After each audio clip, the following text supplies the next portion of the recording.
الحمد لله والصلاة والسلام على رسول الله أما بعد.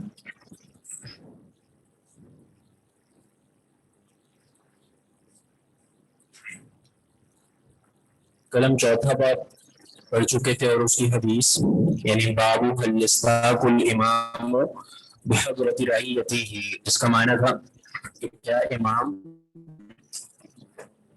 اپنی رعیت کے سامنے مسواک کر سکتا ہے؟ تو اس کے اس بات میں امام نسائی نے جو حدیث پیش کی اس کا قصہ آپ نے پورا سماعت فرما لیا تھا.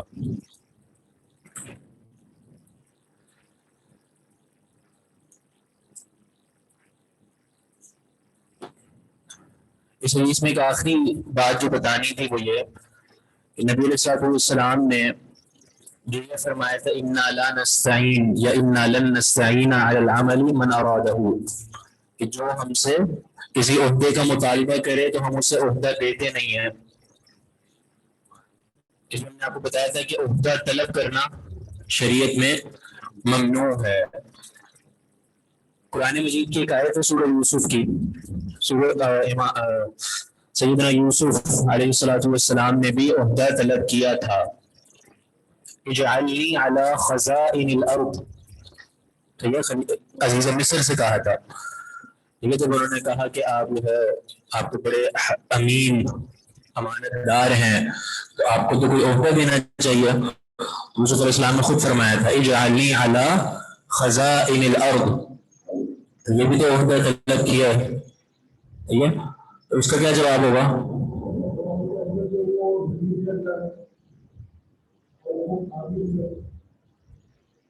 جی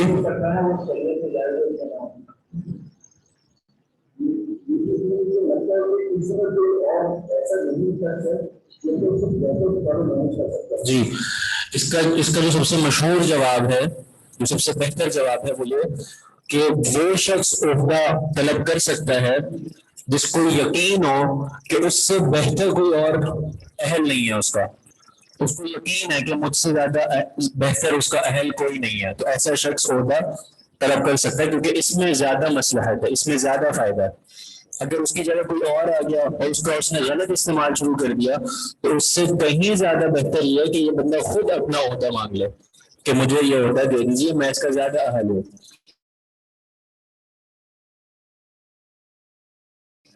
معاملہ ہو تو تب عہدہ طلب کرتا ہے، وگرنہ نہیں.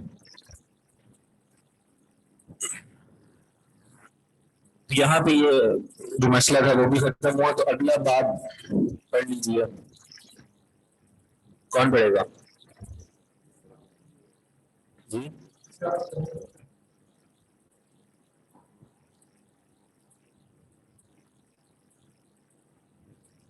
پڑھ لیں آپ کے پاس بک بھی ہے؟ کیوں؟ چلیں پڑھیں، کوئی رات تو ویسے بھی لگا ہوا، مائک اٹھا لیں.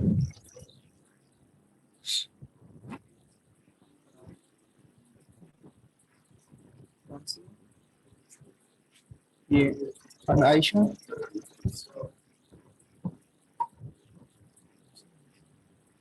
باب الترغیب في السواک عن عائشة عن النبي صلى الله عليه وسلم قال السواك مطهرات للفم مطهرة للفم مطهرات للفم مرزة للرب مرضاة للرب، بس. مرزة للرب.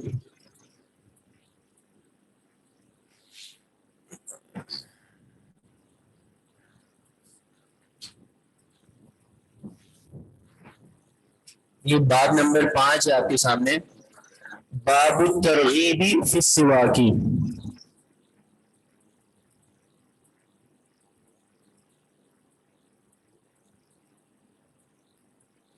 باب الترغیب فی السواک. اچھا، آپ کو ایک اور بات بتا دیں، یہ جو ہم پڑھتے ہیں نا باب، اور باب کے بعد جو اس کا نام ہوتا ہے اس کو پڑھنے کے کچھ طریقے ہوتے ہیں، کچھ اعراب ہوتے ہیں. صحیح ہے؟ مثال کے طور پر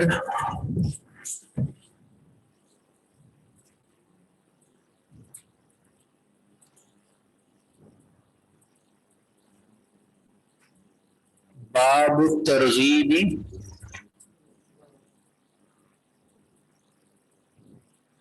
ٹھیک ہے. پہلا طریقہ یہ ہے کہ ہم اس باب کو مضاف بنائیں اور آگے پورا جملہ الترغیب فی السواک، یہ پورا جملہ یہ مل کر اس کا باب کا کیا بن جائے گا؟ مضاف الیہ. بات سمجھ آ رہی ہے؟ یعنی مضاف مضاف الیہ والا معنی. تو جب مضاف مضاف الیہ والا معنی ہوگا تو یہاں پہ ہم کیا پڑھیں گے؟ بابل. تب ہم ایک پیش کے ساتھ پڑھیں گے، تب ہم ایک پیش کے ساتھ پڑھیں گے، یعنی بابو. کیوں ایک پیش کے ساتھ کیوں پڑھیں گے؟ خفیف ہوتا ہے. کیا مطلب؟ کیونکہ مضاف پر تنوین نہیں آتی، مضاف پر تنوین نہیں آتی. یہ بات یاد رکھیے گا کہ قیامت آ جائے لیکن مضاف پر دو چیزیں نہیں آ سکتی، ایک الف لام اور دوسرا تنوین. ٹھیک ہے، مضاف پر الف لام اور تنوین حرام ہے، آتے ہی نہیں ہے، قاعدہ کلی ہے یہ.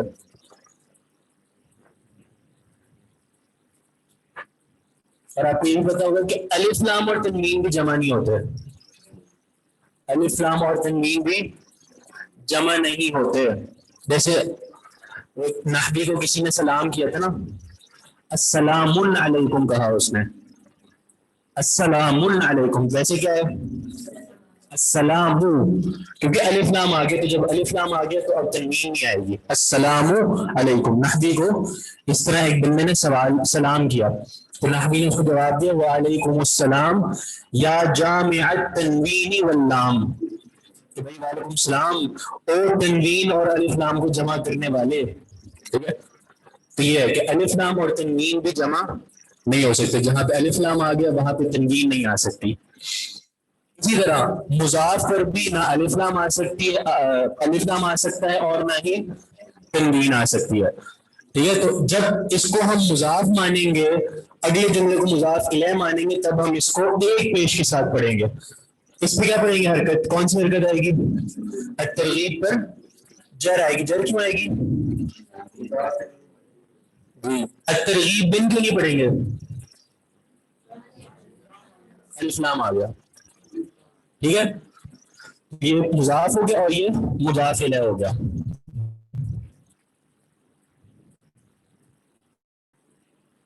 ایک صورت یہ ہے کہ ہم اس کو پڑھیں بابل پیش کے ساتھ. ٹھیک ہے، بابل. اس صورت میں کیا ہوگا؟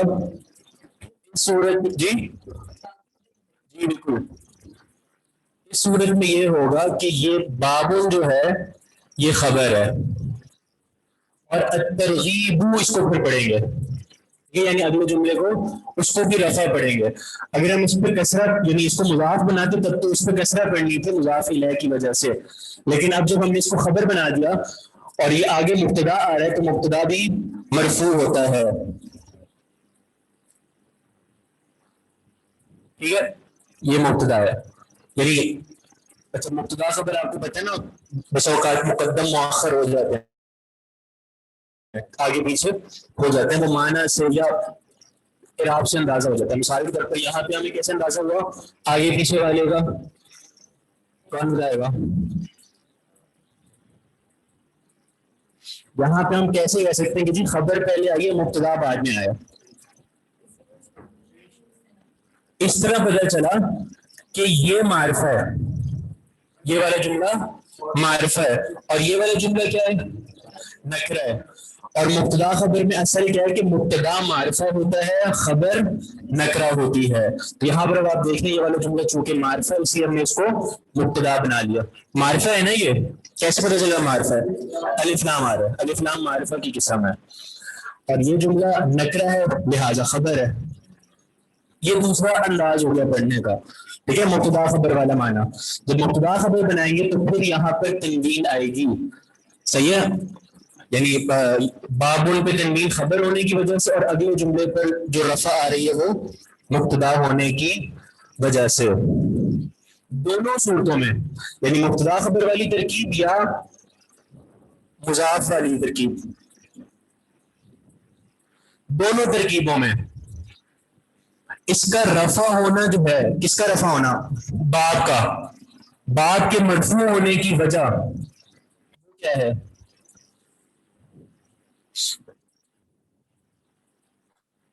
بلکہ رک جائیں، دونوں وجہ پہ نہیں،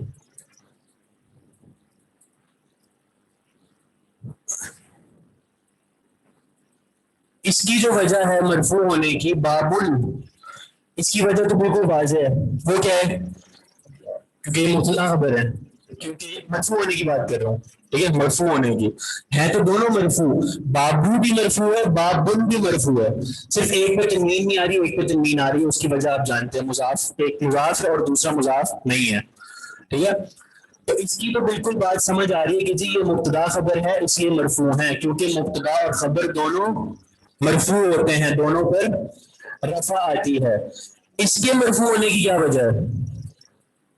یہ کون بتائے گا؟ باب الترغیبی میں جو ہم باب کو مرفوع پڑھ رہے ہیں، کیوں پڑھ رہے ہیں؟ مضاف ہے، اکثر یہ جواب ملتے ہیں کہ جی مضاف ہے، تو یہ بات بھی یاد رکھیے کہ مضاف کا اپنا اعراب نہیں ہوتا، ٹھیک ہے، مضاف کا، مضاف الیہ مجرور ہوتا ہے، اس پہ جر آتی ہے، ٹھیک ہے یہاں پہ، لیکن جو مضاف ہوتا ہے نا اس کا اپنا اعراب نہیں ہوتا، وہ اپنے عامل کے مطابق ہوگا، اگر اس کا عامل کا تقاضا ہے کہ رفع ہے تو مرفوع ہوگا، اس سے پہلے اگر ہم فعل لیں اور اس کو مرفوع بنا دیں تو یہ منصوب بن جائے گا مضاف، اس سے پہلے حرف جر آ جائے تو مضاف مجرور بن جائے گا، تو مطلب مضاف کا اپنا اعراب نہیں ہوتا، وہ عامل کے مطابق ہوگا، پیچھے جو اس کا جو تقاضا ہوگا اعراب کا اسی کے مطابق ہوگا، تو یہاں پہ بتائیں پھر رفع کی کیا وجہ بن سکتی ہے؟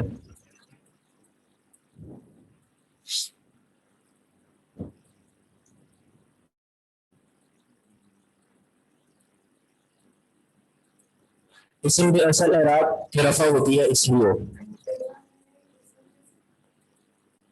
خبر کیا ہوگی پھر؟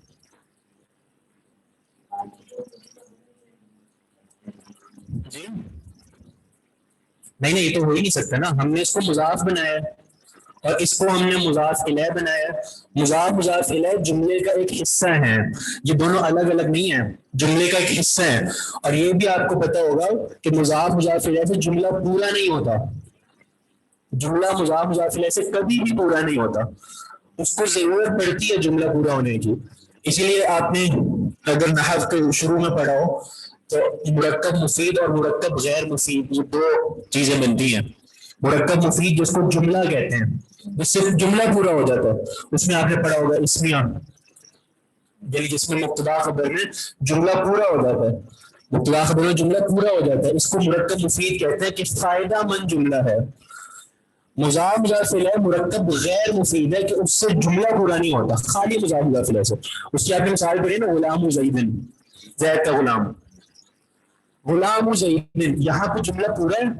زید کا غلام، کوئی بندہ صبح سے شام تک زید کا غلام، زید کا غلام، زید کا غلام کرتا پھرے، صحیح ہے، تو اسے یعنی سامنے والے کو کوئی فائدہ نہیں ہوگا، یہ مجھے اصول ابو جی نے سمجھایا تھا، مرکب مفید اور غیر مفید والا، بالکل شروعات کا میرا پہلا دوسرا دن تھا نحو کا، تو یہ مجھے سمجھ نہیں آ رہا تھا کہ مفید کیسے ہوتا ہے، غیر مفید کیسے ہوتا ہے، تو میں ان کے پاس گیا، میں نے اس طرح ان سے پوچھا، تو انہوں نے مجھے یہ مثال دی کہ صبح سے شام تک ایک بندہ غلام زیدن تمہارے سامنے کرتا ہے، تو کیا مطلب اس زید کے غلام کو ہوا کیا ہے اس کے بارے میں تو بتاؤ، اس زید کے غلام مر گیا ہے، زندہ ہے، کیا کر رہا ہے، اس کے بارے میں تم نے کوئی خبر نہیں دی، جب خبر نہیں دی اس کے بارے میں تو فائدہ حاصل نہیں ہوا، کہ آپ زید کے غلام کے بارے میں آپ نے خبر تو کوئی نہیں دی، بس آپ یہ کہہ رہے ہیں زید کا غلام، ٹھیک ہے، تو کہنے کا مقصد کیا ہوا کہ مضاف الیہ پورا جملہ نہیں ہوتا، ہاں اگر یہ کہتے ہیں ھذا غلام زید، یہ زید کا غلام ہے، یا یہ کہتے ہیں جاء غلام زید، زید کا غلام آیا، اب جملہ پورا ہوگا، تو باب الترغیبی یہاں پر یہ جملہ پورا نہیں ہے، اور اس کے رفع ہونے کی وجہ یہ ہے کہ یہ ھذا مبتدا کی خبر بن رہا ہے، ھذا محذوف ہے، اس کا مبتدا محذوف ہے،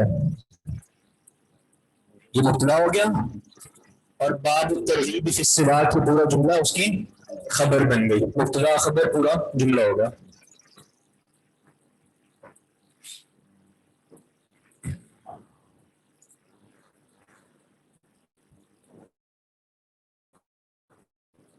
خلاصہ کلام کیا ہوا کہ باب کو پڑھنے کے آپ کے سامنے دو طریقے ہیں. ویسے ہم تفصیل میں نہیں گئے مگر یہ باب کو پڑھنے کے تین طریقے ہیں. صحیح ہے. اور اس مرفوع ہونے کی بھی تین چار وجوہات ہیں. پھر اس کا منصوب بھی پڑھا جاتا ہے اس کو, یعنی بابت ترغیب, اس کی الگ وجہ ہے. پھر اس کو جر بھی دی جاتی ہے, اس کی ایک الگ وجہ ہے. تو وہ تفصیل ہم آپ کو نہیں بتا رہے, ہم صرف آپ کو ایک رات بتا رہے ہیں, اس کا رفع ہونا. تو آپ نے صرف یہ یاد رکھنا ہے کہ اس کو جو ہم رفع کرتے ہیں وہ دو وجوہات کی بنا پر پڑھتے ہیں, اور یہ ایک اہم چیز ہے. صحیح ہے کہ آپ اس کو آسان نہ سمجھیے گا. مجھے اچھی طرح یاد ہے ایک طالب علم آیا تھا ابو جی کے پاس اجازت الروایہ لینے, حدیث کا اجازہ لینے. تو اس نے صحیح بخاری کی قرأت کی تھی ایک حدیث کی, میں ساتھ ہی بیٹھا ہوا تھا. تو اس نے اس میں غلطی کی تھی, یعنی باب کو پڑھنے میں غلطی کی. مثال کے طور پر اگر تنوین پڑھ رہا ہے تو آگے والے جملے کو جر دے دی, مواصل ہے سمجھا. یا اگر بغیر تنوین کے پڑھ رہا ہے تو آگے والے جملے کو مرفوع پڑھ دیا, باب الترغیب پڑھ دیا. تو غلطی اس نے کی تھی. تو اس وجہ سے ابو جی نے اس کو اجازت الروایا نہیں دیا تھا کہ تم نے یہ اتنا تمہیں جو ہے وہ اتنا بنیادی اصول نہیں پتا اور تم اجازت الروایا لینے آئے ہو. اجازت الروایا بڑی ایک شرف والی بات ہوتی ہے, بڑی چیز ہوتی ہے, ہر کسی کو نہیں دیا جاتا. تو کہنے کا مقصد یہ ہے کہ یہ ایک اہم چیز ہے, اہم اصول ہے. بات سمجھ آ گئی ہے. خلاصہ کلام یہ ہوا کہ جو رفع ہم پڑھتے ہیں باب کو, اس کی دو وجوہات ہیں. اگر تنوین کے ساتھ پڑھیں بابل, تو اس کا مطلب یہ ہوا کہ یہ خبر مقدم ہے اور اگلا جملہ اس کا مبتدا بن جائے گا, مبتدا مؤخر. اور اگر ہم بغیر تنوین کے مرفوع پڑھیں اس کو, تو اس کا مطلب یہ کہ یہ مضاف ہے, اگلا جملہ مضاف الیہ ہے, اور اس سے پہلے مبتدا محذوف ہے, یعنی ھذا باب الترغیب. دونوں کے معنی کر سکتے ہیں, دونوں کے معنی بھی مختلف ہوں گے. مبتدا خبر والا معنی یہ ہوگا الترغیب فی السواک, مسواک کے بارے میں رغبت دینا, یہ مسئلہ ہے, یہ باب ہے. مبتدا خبر والا معنی یعنی خبر دی جا رہی ہے کہ یہ باب ہے, یہ مسئلہ ہے جو ابھی نیچے آنے والا ہے. یہ مبتدا خبر والا معنی ہو گیا. اور اگر ہم اس کا معنی کریں تو کیا ہوگا, اگر ابھی اس وقت حاضہ کو چھوڑ دیں, یعنی یہ سمجھے کہ صرف باب الترغیب فی السواک لکھا ہوا ہے, تو اس وقت معنی کیا ہوگا, مسواک کے بارے میں رغبت دینے کا باب, مضاف الیہ والا معنی, مسواک کے بارے میں رغبت دینے والا کا باب. اب اس کے بارے میں کیا بتایا جا رہا ہے وہ بیان نہیں ہے, تو اس لیے ھذا اس سے پہلے محذوف ہے کہ یہ یہاں پر موجود ہے, کہ جو اب آپ پڑھنے لگے ہیں وہ یہ ہے.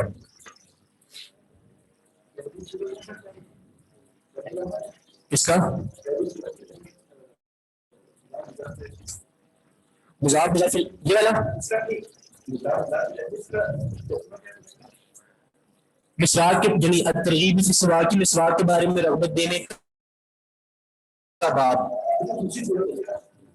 جی جی, پہلی صورت مبتدا یہ مضاف مضاف الیہ نہیں ہے. پہلی صورت میں ہم بس اس کو مبتدا خبر بنا رہے ہیں ڈائریکٹ. یہاں پہ پورے اس جملے کو ہم نے خبر بنایا تھا مبتدا محذوف کی. پہلے جملے میں یہ خود پورا مبتدا خبر ہے, یعنی باب الخبر ہے اور الترغیب فی السواک کی مبتدا ہے. اس صورت میں معنی یہ ہوگا کہ مسواک کے بارے میں رغبت دینے کا باب ہے, جو نیچے آ رہا ہے.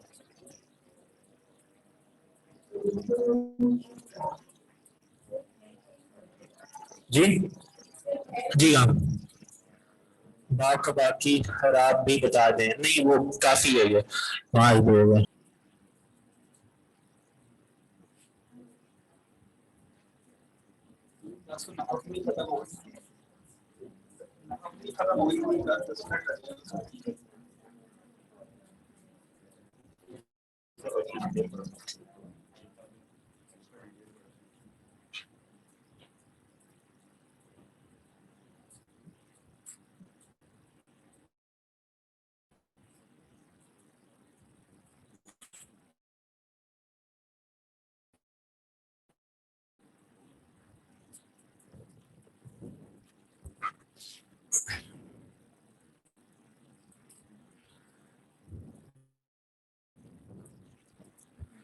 السلام علیکم ورحمۃ اللہ وبرکاتہ.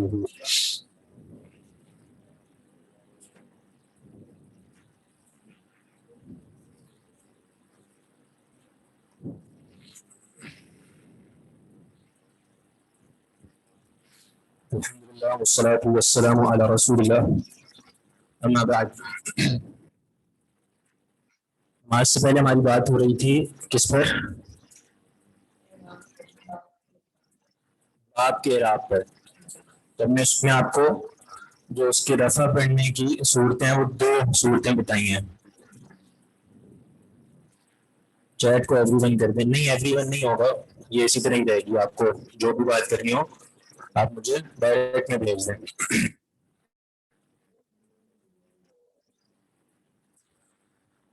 تو 2 صورتیں مرفوع پڑھنے کی.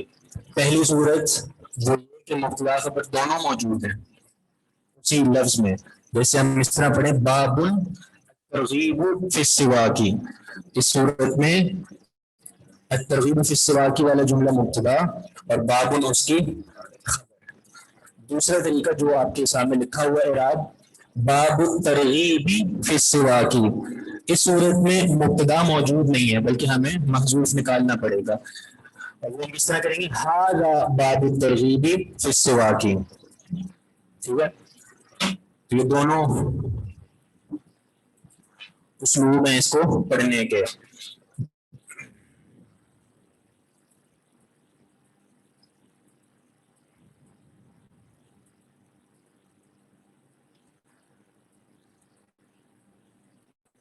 حدیث جو باب کا ترجمہ جو ہے وہ ہے مسواک کے بارے میں رغبت دینا فی السواک کی مسواک کے بارے میں. السواک جو ہے نا السواک ایک تو لکڑی کو بھی کہتے ہیں جس کو ہم کرتے ہیں. ٹھیک ہے. العود یعنی جس لکڑی کو ہم کرتے ہیں. عمل مسواک کو بھی کہتے ہیں یعنی مسواک کرنا, اس کو بھی السواک کہا جاتا ہے. ٹھیک ہے. دونوں معنی ہیں.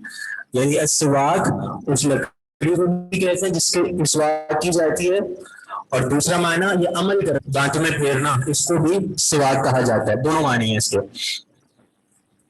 تو رغبت دینا دونوں معنی ہو سکتے ہیں. مسواک کے بارے مسواک کرنے کے بارے میں. ٹھیک ہے.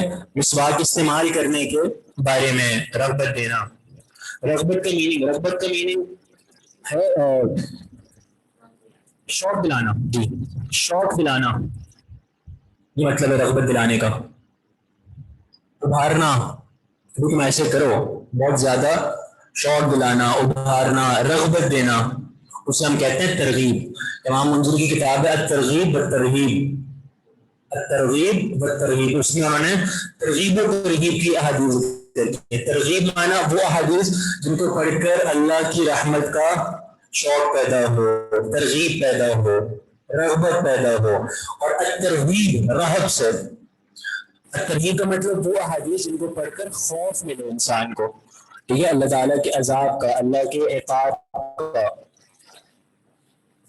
تو الترغیب فی السواک مسواک کے بارے میں رغبت دلانے کے بارے میں یہ باب قائم کیا گیا. اور اس کے تحت امام نسائی صرف 1 حدیث لائے ہیں. ویسے تو ہر باب کے تحت ایک ہی حدیث چل رہی ہے ابھی تک, آگے اور آئیں گی. تو حدیث ہے عن عائشہ رضی اللہ عنہا سے مروی ہے. عن بھی آ رہا ہے اور جر بھی نہیں آ رہی. یہ کیوں؟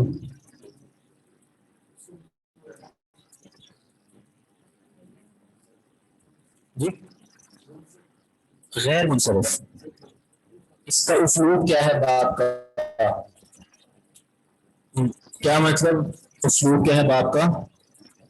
اصول. اچھا اصول کیا ہے باب کا وہ تو ہم پہلے بتا چکے ہیں نا. چلیے کلاس کے اینڈ میں اگر ٹائم ملا تو پھر سے بتا دیں گے. ہاں عن عائشہ تھا. جر کیوں نہیں آ رہی؟ کیونکہ یہ غیر منصرف ہے. ٹھیک ہے. جر آنی چاہیے تھی لیکن غیر منصرف ہے. غیر منصرف کے کتنے اسباب ہیں اس میں؟ ہمیشہ 2 ہوتے ہیں. یا ایک سبب ہو جو 2 کی جگہ لے لے, 2 کے قائم مقام ہو. تو یہاں پر 2 سبب ہیں. کون کون سے؟ ایک ہے تانیث, اس کا مؤنث ہونا. کیونکہ آخر میں تائے تانیث آ رہی ہے. عائشہ تا. دوسرا علم، علمیت، کہ یہ علم ہے، نام ہے کسی کا.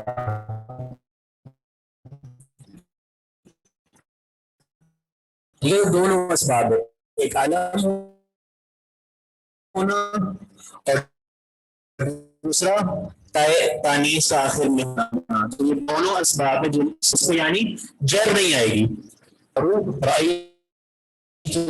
مررت بعمرہ. تو عائشہ رضی اللہ عنہ سے مروی ہے عن النبی صلی اللہ علیہ وسلم قال، وہ نبی علیہ السلام سے روایت کرتی ہیں کہ آپ نے فرمایا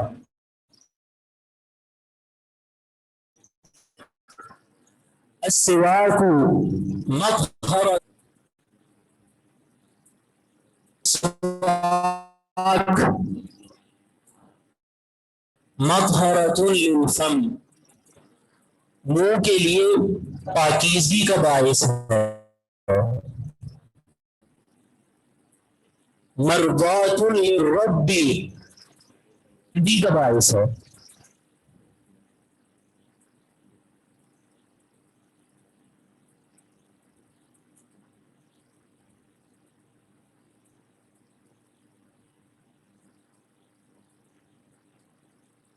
آواز تک ہو رہی ہے.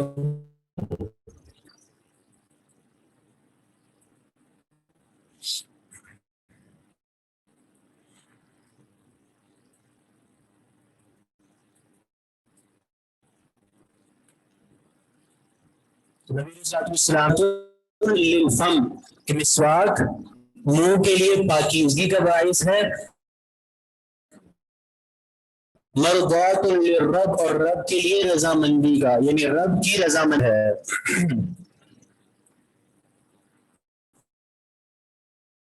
مسواک کے بارے میں اس حدیث میں نبی صلی اللہ علیہ وسلم نے دو خبریں دی ہیں. پہلی خبر مطہرۃ للفم، منہ کے لیے پاکیزگی کا باعث ہے. دوسری خبر مرضات للرب، اللہ تعالیٰ کو رضا مند کرنے کا باعث ہے. اللہ کی رضا مندی، اس کی خوشنودی، اس کا راضی ہونا، اس کا باعث بنتی ہے یہ مسواک. یہ دو خبریں مسواک کے بارے میں دی ہیں. اس لیے ہم اگر اعراب کے طور پہ دیکھیں تو السواک مبتدا ہے، ٹھیک ہے، مطہرۃ للفم اس کی خبر اول ہے اور مرضات للرب اس کی خبر ثانی ہے، دوسری خبر ہے. یہ دونوں خبریں ہیں السواک مبتدا کی.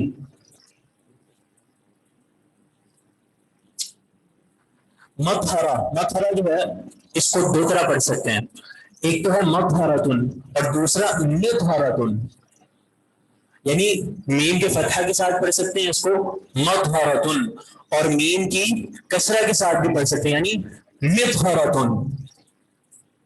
دونوں صورتوں میں معنی یعنی جو صیغہ ہے وہ مختلف ہے. مطہرہ جب اس کو میم کی فتحہ کے ساتھ پڑھیں تو یہ مصدر ہے، مصدر مطہرۃن بھی مصدر ہے اور مرضاتن بھی جو آگے آ رہے ہیں، یہ دونوں مصدر ہیں. ٹھیک ہے، یہ دونوں مصدر ہیں اور اس مصدر کو کیا کہا جاتا ہے؟ مصدر میمی. مصدر میمی، مصدر میمی وہ ہوتا ہے جو میم کے ساتھ شروع ہے. ٹھیک ہے، وہ مصدر جو میم کے ساتھ شروع ہے اس کو مصدر میمی کہا جاتا ہے اصطلاح میں.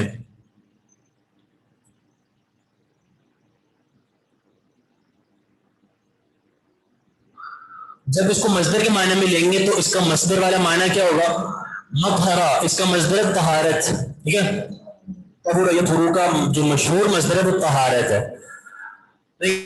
طہر یطہر کا، طہر یطہر تطہیرا وطہارتا. ٹھیک ہے، تو یعنی مطہرۃ جب مصدر لیں گے تو بمعنی طہارت.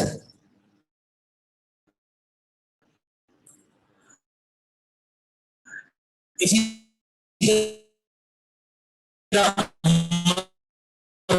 باطن بھی جب مصدر لے رہے ہیں تو میم کے نیچے کسرہ، جب میم کے نیچے کسرہ پڑھیں گے تو یہ کون سا صیغہ بنے گا؟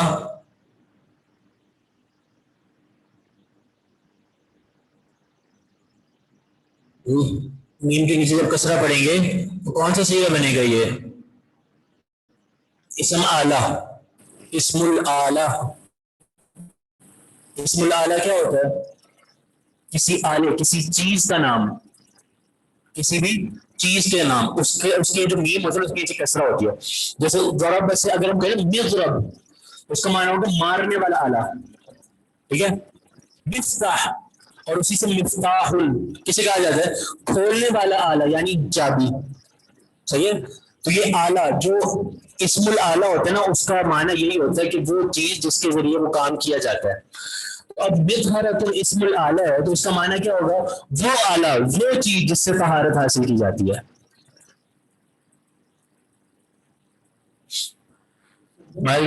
انالیسس کا کچھ سمجھ نہیں آ رہا، ہمارے لیول کا نہیں ہے. بار بار بریک ہو رہا ہے. کون سا انالیسس؟ آپ لوگوں کو سمجھ آ رہا ہے؟ گرامر زیادہ کر رہے ہیں. مجھے بات بڑی فیلنگس آ رہی ہے جیسے کہ وہ نحوی کی کلاس سے آواز بہت خراب ہو رہی ہے، بیچ بیچ میں سر باتوں کا ٹوٹ رہا ہے. Grammatical analysis. اچھا، یہ جو آپ کو ابھی مطہرۃ کے بارے میں بتایا نا، گرامر سے تعلق نہیں ہے، ویسے یہ اس حدیث کا تعلق ہے، ٹھیک ہے. اور پہلی بات جو ہم نے آپ کو باب کے بارے میں بتائی ہے وہ اس لیے بتائی تھی کیونکہ آپ حدیث کتاب پڑھ رہے ہیں نا، تو حدیث کتاب آپ کیا چاہ رہے ہیں کہ صحیح پڑھیں یا غلط پڑھیں؟ صحیح پڑھیں نا. تو صحیح کب پڑھیں گے جب آپ کو نحو آئے گی، تو آٹومیٹکلی ہم آپ کو حدیث ہی بتا رہے ہیں، حدیث کو صحیح پڑھنے کا طریقہ. تو اب آپ کا اس میں کام ہے کہ تھوڑی سی آپ کو بھی کوشش کرنی پڑے گی، وغیرہ ہمیں تو شوق نہیں ہے آپ کو اتنا اس میں ایک ایک لفظ میں نحو صرف بتانے کا. تو ہم آپ چاہ رہے ہیں کہ آپ کو آج اگر ہم چاہیں تو حدیث کا ترجمہ کرتے جائیں اور یہ 2 ہفتے میں کتاب پوری ہو جائے. ایسے بھی پڑھ سکتے ہیں ہم، لیکن حدیث اس طرح پڑھیں کہ آپ لوگوں کو خود بھی پڑھنا آئے. اگر آپ بعد میں حدیث کی کتاب پڑھیں تو آپ خود بھی پڑھ سکیں، ٹھیک ہے، آپ کو کچھ سمجھ آئے. لکھ کے بتایا کریں. سر صحیح پڑھا رہے ہیں آپ. چلیے بہرحال مطہرۃ کے بارے میں کیا بتایا میں نے کہ 2 طرح سے پڑھ سکتے ہیں، ایک مطہرۃ اور دوسرا مطہرۃ. اگر مطہرۃ پڑھے تو یہ مصدر ہے جس کا معنی طہارت، یعنی السواک طہارۃ للفم. اور اگر مطہرۃ پڑھے تو یہ اسم الاعلیٰ بن جائے، یعنی وہ چیز جس کے ذریعے آپ کوئی بھی کام کریں، یعنی مطہرۃ کا معنی ہوگا وہ چیز جس کے ذریعے طہارت حاصل کی جا رہی ہے. تو یہ مسواک بھی دراصل طہارت کا ایک آلہ ہے، اسم الاعلیٰ. مسواک کے بارے میں پہلی خبر مطہرۃ للفم کہ یہ منہ کی پاکیزگی کا باعث ہے. دوسری خبر مرضات للرب، رب کی رضامندی کا باعث ہے. یہ اس حدیث کا معنی ہو گیا. اب اس حدیث کے بارے میں جو آپ کو یہ خبر ملی کہ مسواک رب کی رضامندی کا باعث ہے، تو کیوں ہے؟ ایک عام سی چیز ہے، اس کو آپ منہ میں پھیر رہے ہیں لیکن رب کی رضامندی ہے. وجہ کیا ہو سکتی ہے؟ کیونکہ اس کے ذریعے آپ صفائی کر رہے ہیں، ٹھیک ہے. اس کے ذریعے آپ نے یعنی زیادہ اس کا جو استعمال ہے وضو کے ساتھ ہے نا، یعنی نماز سے پہلے آپ نے مسواک کرنی ہے، ٹھیک ہے. تو اس کے ذریعے آپ نماز پڑھنے سے پہلے اپنے منہ کی طہارت حاصل کر رہے ہیں، کیونکہ نماز میں آپ نے رب سے مناجات کرنی ہے، اللہ تعالیٰ سے بات کرنی ہے، اللہ تعالیٰ سے ہم کلام ہونا ہے. تو اللہ تعالیٰ کو یہ بات زیادہ پسند ہے کہ جب اس سے بات کرنی ہے، اس سے مناجات کرنی ہے تو انسان کا منہ بھی پاک ہو، اس میں سے بدبو نہ آئے، ٹھیک ہے، طہارت والا ہونا چاہیے. تو اس لیے اللہ تعالیٰ کو پسند ہے کہ جب اس نے مجھ سے باتیں کرنی ہے نماز میں تو اس کا منہ بھی صاف ستھرا ہونا چاہیے. اس سے اللہ تعالیٰ خوش ہوتا ہے اور یہ اللہ تعالیٰ کی رضامندی کا باعث ہے. مرضات بھی اسم الاعلیٰ نہیں. مرضات کے بارے میں آپ کو اسم الاعلیٰ والی بات نہیں بتائی، صرف مطہرہ کے بارے میں. مرضات ہی پڑھیں گے اس کو، مرضات نہیں پڑھیں گے. مرضات نہیں پڑھے اور اس صورت میں یہ وہی مصدر ہی ہوگا، یعنی رضا کے معنی میں.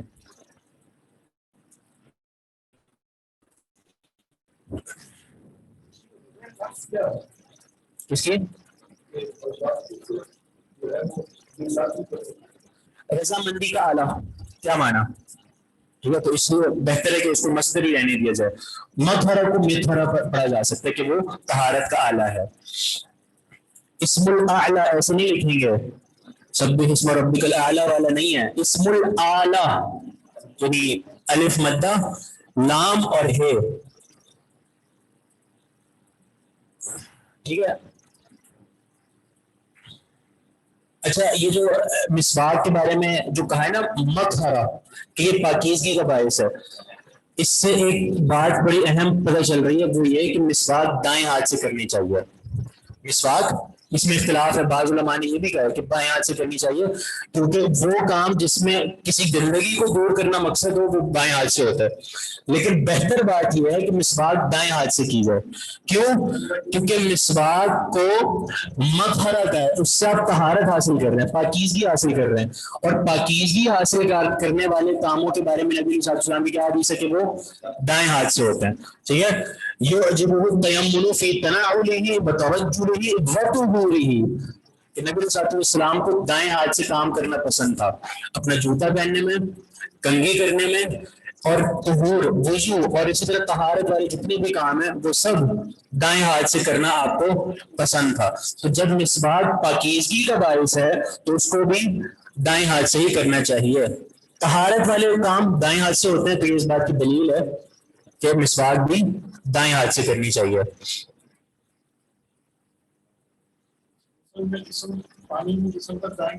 جی ہاں بالکل. ٹائم ہو گیا کیا؟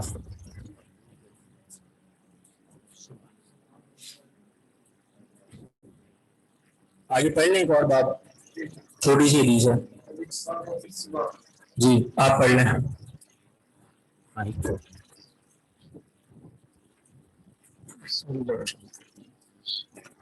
الاكثار في السواك. انس بن مالك قال رسول الله صلى الله عليه وسلم قد اكثرت عليكم في السواك. الاکثار فی السواک، جی خبری اصول ہے پہلے بات میں بھی اور اس میں بھی. الاکثار فی السواک، مسواک کرنے کے بارے میں کثرت کرنا، زیادہ کرنا.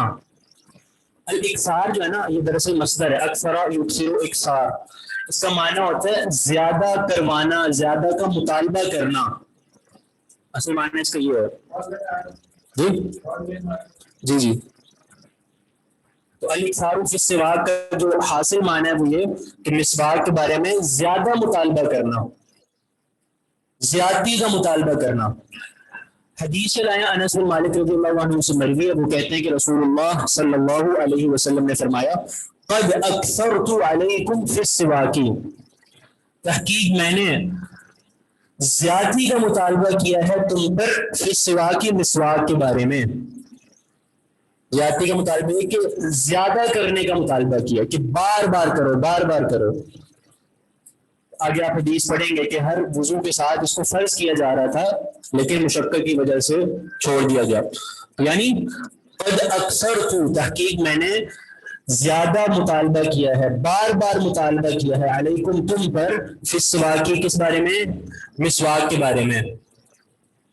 سر کیا یہ باب افعال ہے؟ جی ہاں، الاکثار باب افعال ہے اور اسی کا یہ ماضی کا صیغہ حدیث میں ہے. قد اکثرت، کیا معنی قد اکثرت کا؟ میں نے تم پر زیادتی کا مطالبہ کیا، یعنی بار بار کرنے کا مطالبہ کیا ہے. پلیز بک نیم بتا دیں.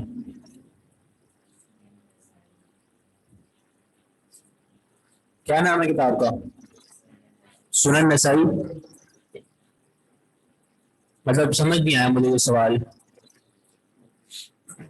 قد اکثرت علیکم فی السواک، میں نے تم پر بار بار مسواک کرنے کا مطالبہ کیا ہے.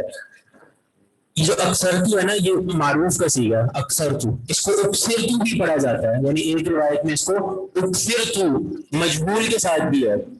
قد اکثرتو، اس صورت میں کیا معنی ہوگا کہ مجھ سے بار بار مسواک کرنے کا مطالبہ کیا گیا ہے.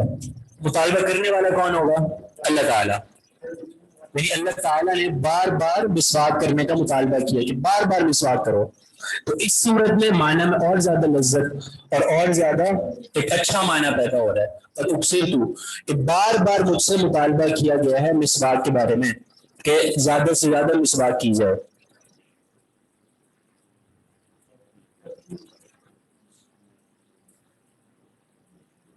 بات سمجھ آ رہی ہے؟ جی اکثرتو اکثرتو بروزن اکرمتو.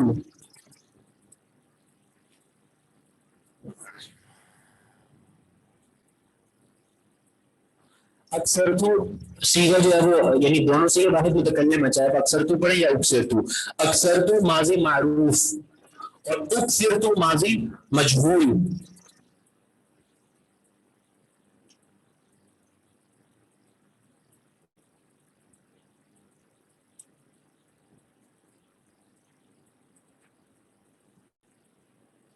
چلیں جی انشاءاللہ باقی کل پڑھیں گے. سبحانک اللہم و بحمدک اشہد ان لا الہ الا انت.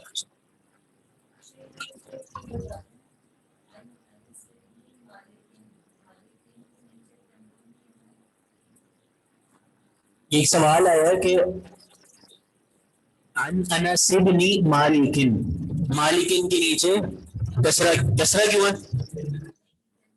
کسرہ کا پتہ آپ کو کیوں ہے؟ نہیں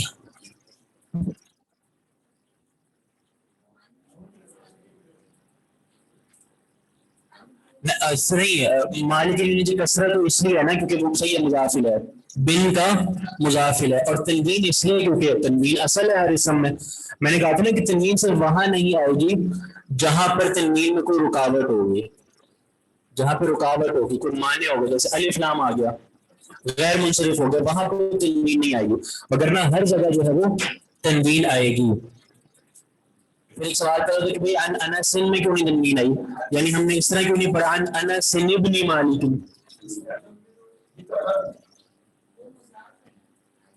نہیں مضاف نہیں ہے وہ.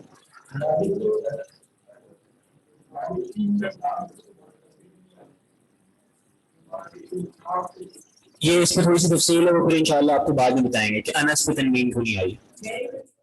نہیں غیر منصرف نہیں ہے، بالکل منصرف ہے. زید ابن ثابت بھی پڑھتے ہیں ہم، عن زید ابن ثابت، تو زید کیا غیر منصرف ہے؟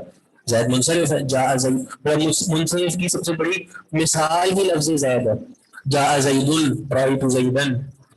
ٹھیک ہے، تو یہ جو تنوین نہیں آتی نا، اس کی ایک دو وجوہات ہیں، یعنی بعض اس کو تخفیفاً حذف کرتے ہیں، اور بھی کچھ وجوہات ہیں وہ انشاءاللہ پھر بعد میں بتائیں گے. جو بن آپ پڑھتے ہیں نا عن انس بن مالک، ٹھیک ہے، اس بن کا بھی ایک قاعدہ ہے. ٹھیک ہے، اس سے بھی ایک قاعدہ ہے. جی بن جو ہے نا، بن اس کی خاصیت یہ ہے کہ پہلے والے کے لیے وہ صفت بنتا ہے اور اگلے والے کے لیے مضاف بنتا ہے. شیخ مزار کے نام ابھی کلاس میں پھر اس کو تفصیل بتاؤں گا انشاءاللہ.